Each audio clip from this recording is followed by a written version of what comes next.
excellent. So, Thank you, sir. but who needs it, right? That's right. Who needs it?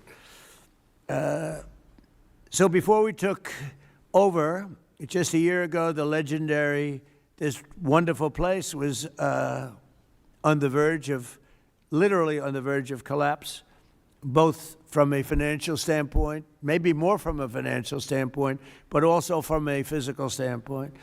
Necessary maintenance has been ignored. The programming was very woke and out of touch with reality.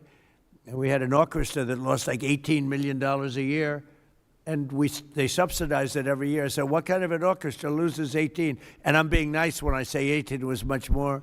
And I started looking at the programming.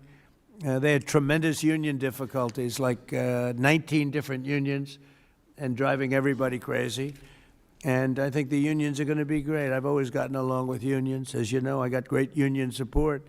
But you had 19 unions. Every time somebody wanted to put on a play, they had to deal with 19 different groups of people. And it's, they say it was like Broadway, but worse. And you don't get worse than Broadway when it comes to the unions. I've watched that for many years. The programming was terrible. And they had a budget deficit of about $26 million minimum, owed a lot of money, were out borrowing money, which is a lot of people don't understand. So under the leadership of this exceptionally talented and rich board, it's a very rich board, not everybody, but most of you are loaded. Ike Perlmutter's got so much money.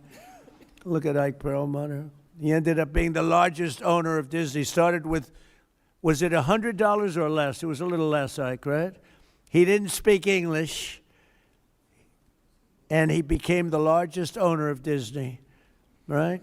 But then they went woke and he sold the stock. He didn't like Mickey Mouse being woke, right, Ike? But he's one of the most brilliant business people. Thank you, Ike. It's great. And Lori, thank you very much for being here. So I think it's Lori that's on the board, though, right, Lori? What's with these husbands? All the husbands are traveling. I think it's the White House. I got all the husbands with the wives. That's never happened. Boy, oh boy, what great relationships. My wife is going to have to speak to me. This is pretty good. The biggest guys in the country travel with their wives to come to a meeting. But it has something to do with the White House, right, Ike? Right? You don't want to see me. You want to see the White House because it's a special building. But thank you. And congratulations on an amazing career. Most people don't know Ike Perlmutter. Isidore Perlmutter. And started with nothing and built a vast fortune just by deal after deal. Did you ever have a bad deal, Ike? Which was that? Don't tell.